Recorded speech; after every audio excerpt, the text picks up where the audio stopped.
Eric Darling here with Darling Data. Um, Exciting news. On top of Scotch Sniffer magazine wanting to partner up with me, I've also, I guess Wine Wanker magazine also watches my YouTube channel, and they've put in a competing offer to partner with me on future endeavors. This video is, of course, sponsored by Fiji Water.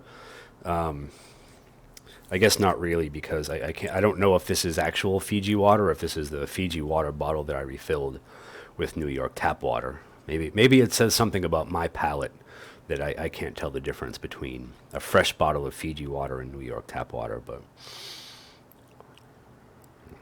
quite frankly, water doesn't get me drunk. So I'm not going to invest that much time in figuring it out. And this video is a little bit about why parallelism does not help every query in SQL Server.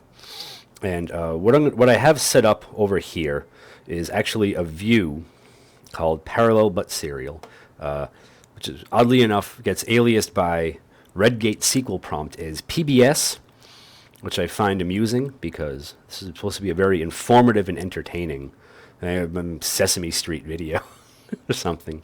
But what I'm going to do is I'm actually going to kick these off and run these. I've got query plans turned on, so I won't waste anyone's time. And while that happens, it's going to take around 45 or so seconds. So I've got a lot of dead space to kill here. Maybe I should have talked about the magazines and whatnot while these things were running. Might have been smart of me. Poor time management skills, I guess you could put in my yearly review. But while these things are running, this is the definition of the view. I'm actually going to just take that thing off for a moment so that the code is a little bit more clear and easy to read. Reading a wall of green text is no easier than reading a wall of red text. But anyway, what we're doing is flattening out dates into years and months, because that's all we care about. And we are joining the post table to itself to find accepted answers and whatnot. We're also sort of doing a third kind of weird cross join to find the max creation date of all posts where the score is greater than 0. And we've got a little bit of filtering at the end to find dates that are less than the max creation date in the table, which I know looks a little bit silly, but I deal with a lot of reporting queries that hit like date dimension tables kind of things, like calendar tables and stuff that do things like this that end up with weird execution plans. And then of course we have to group by because we are getting a count, so we have to aggregate this expression as well. But anyway, our query's finished. It took about 41 seconds. My guess was between 40 and 45, so I was close on the low end. That's a nice change of pace for me. But if we look at the execution plans, we're going to have the parallel plan up top, which takes 21.525 seconds. And we're going to have the serial plan down the bottom, which takes 20.170 seconds. So the parallel plan takes about a second longer for some reason. I'm not going to invest too much time in figuring out where that extra second goes. But what I do want to point out is that the plans have the same basic shape, right?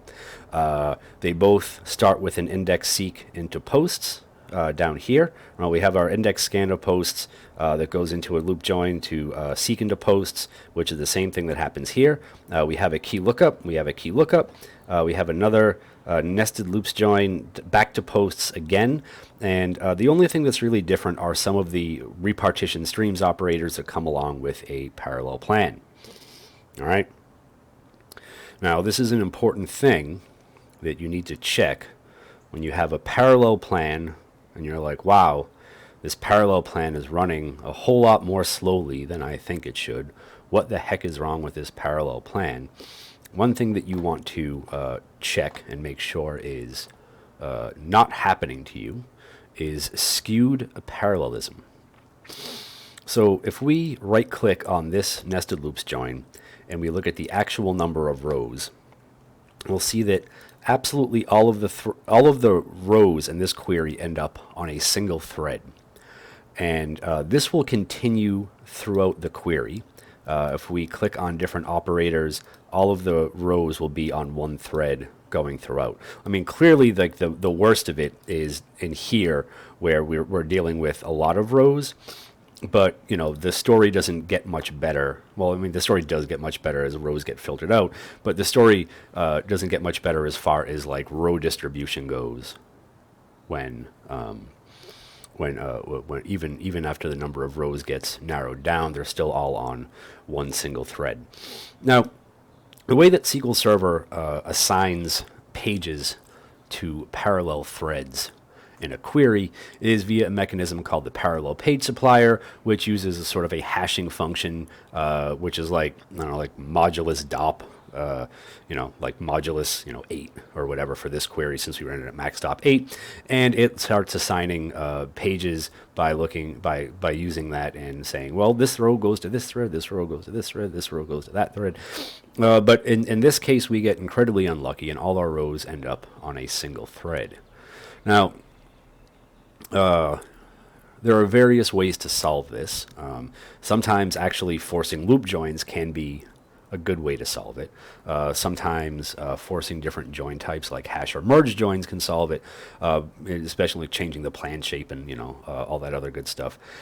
But a lot of the times, you do you maybe using something like a temp table to pre-stage some of the data would have been useful. Like maybe instead of cross joining to this, maybe if we just stuck the max creation date into a temp table and then use that to filter things, that would have been more appropriate. But this is something that I actually ran across it twice in the last I don't know, well, actually not this month because it's the first of the month, but I ran across this exact thing a couple times last month.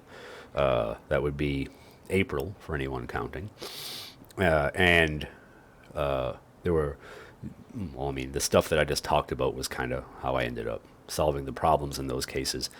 But yeah, it's just sort of an unfortunate side effect of parallelism, that not all row distributions are created equally across your parallel threads. There have been a couple of times in the past where using an odd DOP number like 7 or 3 or something has helped with this a little bit, but in other cases you do have to use different methods of solving the problem. Anyway, this is a short video because I just need today to be done with, so I can start resting my brain for tomorrow's recording. So I'm gonna say good night here. I'm going to say thank you for watching. I hope you learned something. I hope you enjoyed yourselves. And of course, a reminder to like and subscribe. Like this video and subscribe to my YouTube channel so that you can keep learning all sorts of fun and interesting things about SQL Server. Anyway, that's about it. Again, thank you for watching.